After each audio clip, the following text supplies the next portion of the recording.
started, I'd like to extend a very special thank you to Dr. Chung from Mary Baldwin University for helping me see through this project and providing advice wherever it's needed and very helpful feedback. Truly, he's been an inspiration on me. But nevertheless, let's get started. But let me start with something simple. Every campus claims to value creativity, but very few actually make it easy. And Spark Studios is a response to that gap. At its core, it's a centralized creative production space where students with ideas are given the tools, material, structure to actually produce something real and create change. Not eventually, not necessarily externally, right here on campus.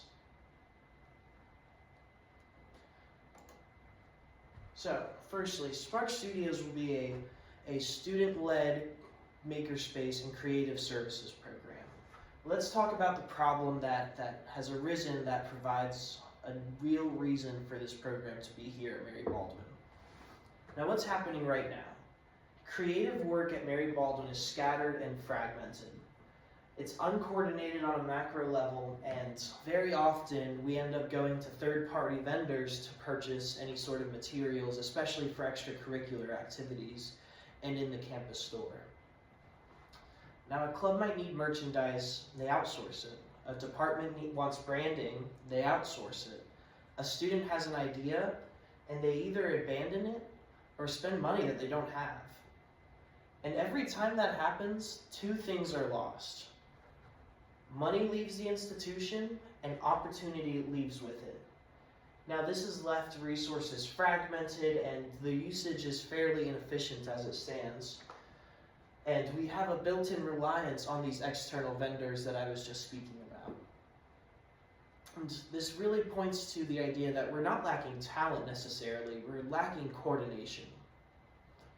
Now, that kind of inefficiency doesn't solve itself. It requires structure, it requires ownership, it requires some amount of change.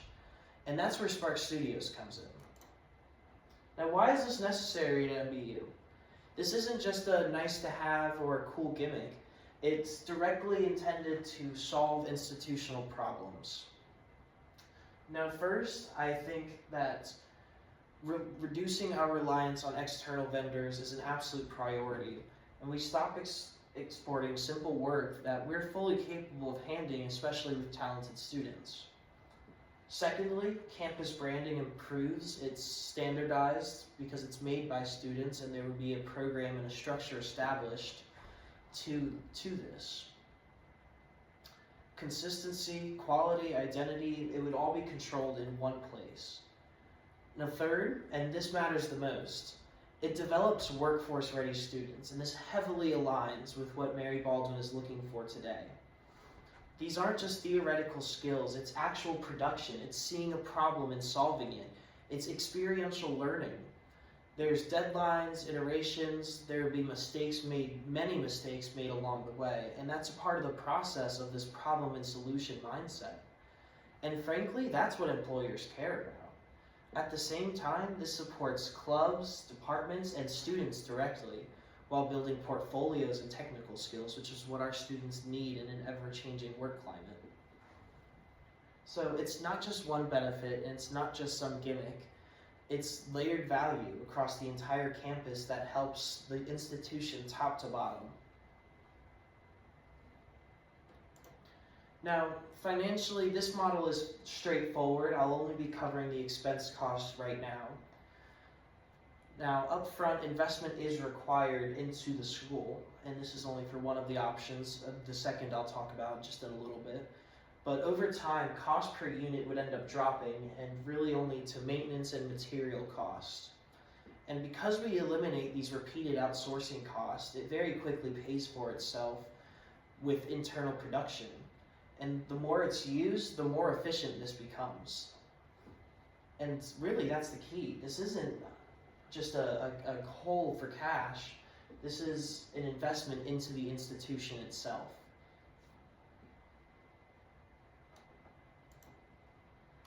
Now, there's two different ways to implement this at Mary Baldwin University.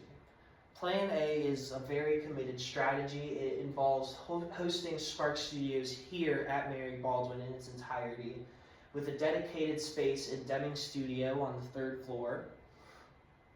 And this retains all control to Mary Baldwin and allows for faculty oversight to all operations. And this is a very, very strong recruitment appeal for prospective students. I know especially one thing that I'm looking forward to, that the kids of today are looking forward to, and the rising scholars of tomorrow are looking forward to. They're looking for places where they can put their hands to work, where they can really learn skills outside of a classroom perhaps. And this plan nonetheless has a very, very big long-term cost advantage as compared to the Stanton Makerspace, which I'll talk about here in just a moment. Now, it's going to be minimal upfront cost. It is significantly cheaper in the first year than having a makerspace here at Mary Baldwin. Now, this is access to high-end resources and some individuals with some exceptional skills and minds. And this does give a few different advantages. So, for example, it allows us 2 to 3 months to prepare all of our materials and files that we'll need to be using. And it allows for us to do a little bit of refining before we commit to anything large. Now, it is slower, it's less centralized, but this would be very useful for a testing standpoint to see if this is something sustainable at Mary Baldwin. Now, Plan A. The value is very clear. It offers lower cost for products over time. It's a very quick turnaround as we have access to it 24/7, and this strengthens campus identity. This isn't only a makerspace. This would be a gathering space for students to come to see what's happening, to see their friends, to start working on maybe even things outside of this course. And the concept is simple. It's really centralizing all of the creative services that we have here and putting them under one roof to where everything can be used just a little bit more efficiently. Now, how would this work? This would involve purchasing some fabrication equipment like 3D printers, embroidery equipment, some word burning kits, and there's even scalable phases that I will detail later on, and especially in my paperwork, that this is a very scalable program and opens the door for a lot more equipment to be added later on down the road. And this would be overseen by a faculty director that would be chosen by Mary Baldwin, and he would be running the safety certifications required to be in the makerspace and utilize any of the equipment. And this would involve having a digital request form and paired with digital or direct outreach to departments and students. This would be a very strong method of making this work. So the real value in here comes from the lower cost over time. This quick turnaround, this very, very strong campus identity. We would measure the success in this through a few key metrics: the % reduction in vendor expenditures, the number of students that utilize this space or look to join this space, and how much we use the makerspace itself. Now, Plan B at the Stanton Makerspace. This uses the same framework, but production's happening off campus. Design work is all done here. Production happens later at the makerspace, and this is done to save costs, as membership fees are paid monthly. Now, this is flexible. It's very cheap up front. It does introduce a little bit of friction, like scheduling, transport, and especially a delayed turnaround in production. Again, this is very useful for testing, but it isn't ideal for scaling and sustainability. And this key metrics go just about similar. There's an additional transport efficiency, and this is more of a qualitative analysis of such.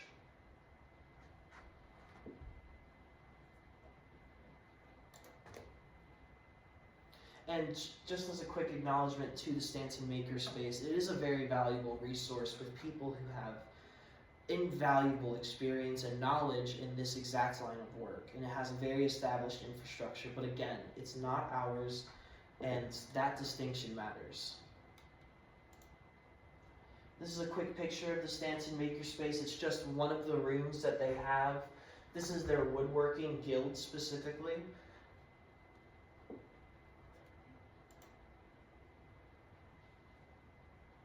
Now, our operational plan, talking about execution. And staffing is intentionally lean. As I discussed earlier, this is a student-led makerspace and would really only require 1 to 2 faculty directors to oversee safety, training, quality, and perhaps feedback for students. Now, students do the work like I said, but this is a structured program and the workflow is very clean. The request comes in, there's a design phase and a review, a production phase, and then quality check, and then the delivery. And production can take up to 2 to 3 days depending on what the job is, the design phase, perhaps a little bit longer, or even shorter depending on what the job is. But this does create a very repeatable system that would be very efficient for students to follow, and especially as we come to find an established system and refine some of the quirks that would appear in the pilot year. Now, implementation in year 1. This isn't necessarily a hypothetical. All of the pieces are in place right now. And in phase 1, in the setup, when this happens, we would secure space, acquire the essential equipment. The embroidery machine and 1 3D printer would be excellent for a pilot year, and we would begin test operations and prepare things for the fall semester. Our core objectives would be to prove that Spark Studios can reliably produce these small batch, customized, personalized objects.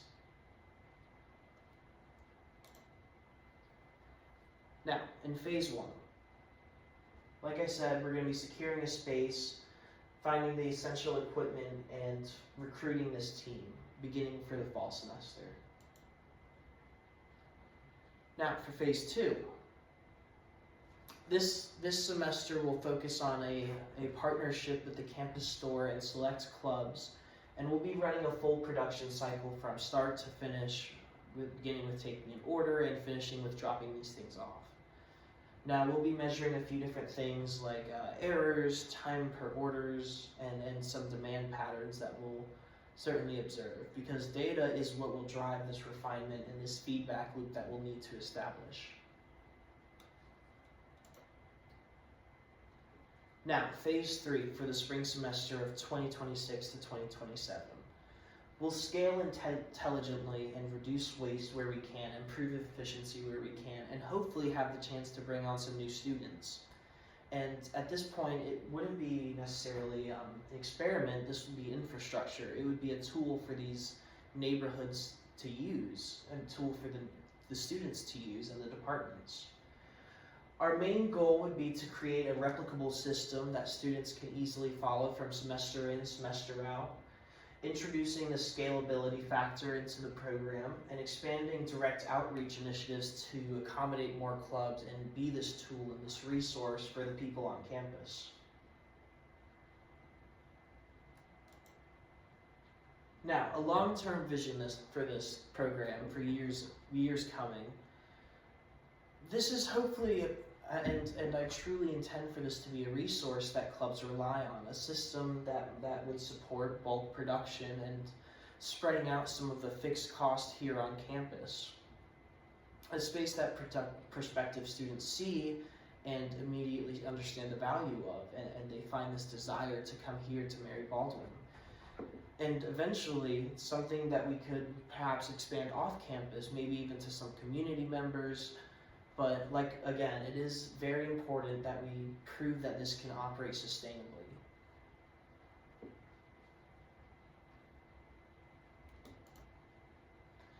Now, just as a few closing remarks, this question isn't about whether MBU has creative or talented students.